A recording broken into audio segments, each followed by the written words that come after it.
His speech title is Moline Moment. Tim.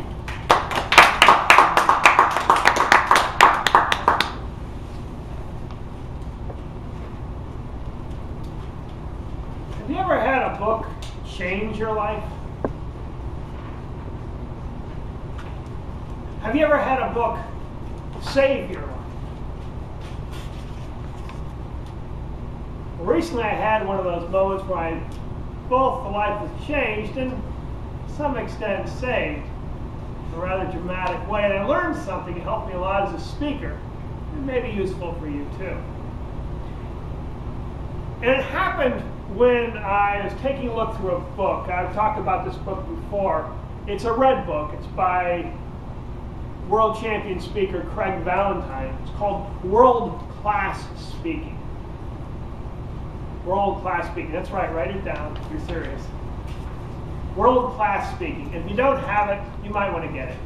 Because it's just got crammed with fantastic ideas, fantastic thoughts, and really sums up a lot of the basic things Craig Valentine talks about as a speaker.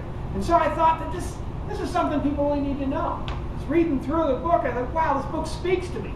It's something people really need to know, they really should understand, they should find out about. They got excited about it. I thought, this is my passion. I want to help people get to know and understand about speaking and how speaking works.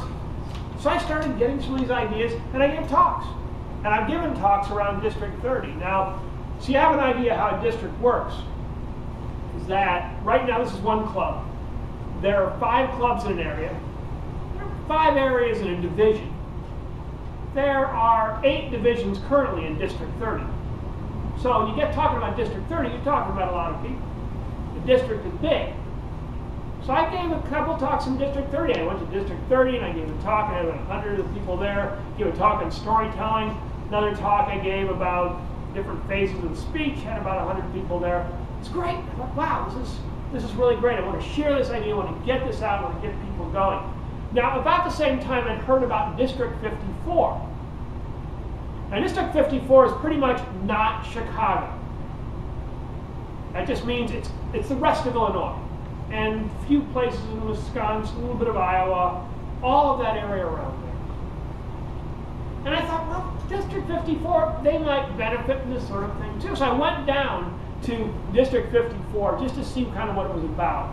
And I went to one of these meetings, which was an educational session. I've been to the district, you've been to district contests before, the educational sessions, right? And sometimes you get an educational session that's not really that well done. So there was this half-hour session. These people were splitting up between them in a half-hour session and trying to get through their stuff, and it wasn't really that well done. There's another 45-minute session where, have you ever had a session where right in the middle of it you kind of want to go up to the person, hand them a gun, and say, look, it's either you or me, but I can't stand this anymore? It's a lot like that. So I thought, I could bring something to District 54 that really helped them out, really helped them develop. It would be great if I could do that. So if you ever waited for something, you ever planned something out and gone to a place and scoped it. So I scoped out District 54, and I was planning on getting in touch with them. So I did. Got in touch, got some emails, went back, and finally was able to get in contact with the person who's setting the District 54 contest, the District 54 conference. The big event going on with all of District 54. And like District 30, it's a big deal. I thought, great. And theirs happened just now in the spring, and it was last Saturday it happened, Saturday. So I'm excited about this. But now here's the thing. I don't have a car, and it's in Moline. Now if you don't know where Moline is, it's like 275 miles, something like that. 175 miles, basically. It's about 3 hours from Chicago. So I'm thinking, okay, I got to rent a car. Got to rent a car to go there. So okay, fine, rent my car, go there. But you got to rent the car. You got to go to Midway, because you know that problem. This problem with O'Hare. Well, this problem with O'Hare. If you've ever ridden on O'Hare, yeah, you know what I'm talking about. The shutting down O'Hare part of the way. So instead of going to O'Hare, now I've got to go to Midway, rent a car from Midway. Finally get the whole thing set up. I get into the car, I'm ready to go, and I can't get my iPod connected. Now it sounds like a little problem, but I just go crazy when I don't have my tunes in the road. You ever feel like that? You don't have, you know what I'm talking about, you don't have your tunes in the road, so I'm trying to get this stupid thing connected, this swearing to Ford. Who's the idiot who created this stupid Ford, whatever the heck it is? Going around, finally it works half the time, and then it cuts out for some unknown reason. I'm going along, tunes are going on, all of a sudden, it'll cut out. So I've got to deal with the radio. But I'm thinking, great, no problem, because I'm going to go to District 54. I'm going to give this thing, I've been preparing it, working on it, get all the way to District 54. Finally, 3 hours later with off and on tunes. And when I get there, I got to figure out, okay, where's the door? And I go in, and then I set up. If you've ever been in speaking, you know you set up beforehand. So I'm setting up my camera, I'm setting up all the things there. Everything's getting kind of all set up. Great. Get the thing done, go to the lunch afterwards, meet a couple people I know, start talking with them. And then I go to the session before mine. Figuring I'll sit in the session before mine, and then I'll go through and see how that goes. And I'm looking around, there's like 30, 40 people there. I'm thinking, okay, well, not a huge crowd, but it's okay. It's all right. Session goes on, and I'm thinking, well, the session's all right, but I think mine's going to be better. Get all the way through this session. Session's over. Looking around, and people are leaving.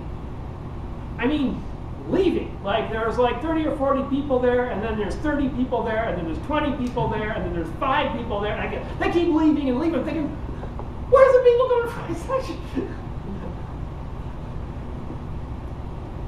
And when the dust clears, at 2 o'clock when I'm scheduled to go on, I look out and I see a crowd about this size.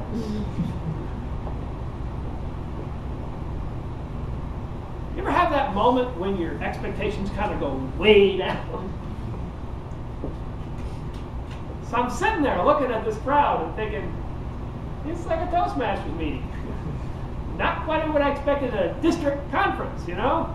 Somewhere there are hundreds and hundreds of people. And I think they're next door, because what they decided to do evidently was book this big name presenter. It's like this huge big name presenter, Fortune 500 company, presents all over the place. Called himself the chef. You can look him up, he's a real presenter. Got this big sign out there. So they're going on, they're whooping it up, and I got my 10 people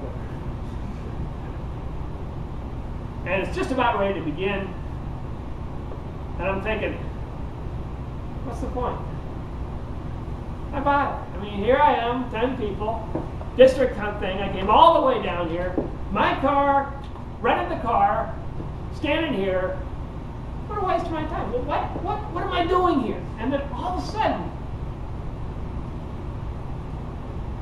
that red book I talked about kind of jumped up in my mind. And it was weird. And I said the book almost talked to me. This time the book did talk to me. The book said, Tim, it's not about you. I said, what? It's not about you. I said, what are you talking about? I set up thing, I got the car. He says, yes, Tim, but you still got your ideas, right? Yeah. Still going to help people, right? Yeah. Well, it's not about you, it's about them. Tim, don't worry about it. Just focus on their faces. I thought about that. I could do that. So after that weird, awkward silence, we were looking, what the heck is that guy doing? So I was thinking this whole thing in my head. And you think things in your head, and you think you're making sense, but you're not really. But anyway, after that was over, finally got started. And I just started doing that. I just looked around the room.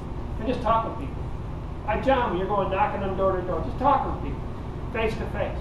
And as I connected with a person and focused on their face, each time focused on the face of everybody in the room, I forgot about how many people were there. Didn't matter. Didn't matter I'd run 175 miles. Didn't matter. Didn't matter that I was at a district conference and somebody were whooping it up over there with their 5,000 people or whatever. It just didn't matter because I had a message for the audience.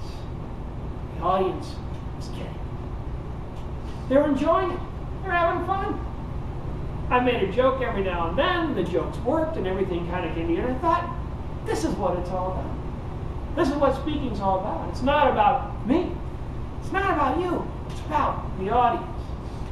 So if you ever get in that situation again, and I hope you never do, where you're expecting to be a huge audience, and wonderful people all clapping and praising your name and saying Hosanna to the skies, and it doesn't happen, don't worry. Just remember, it's not about you. Go out there, focus on their faces, and everything will be fine.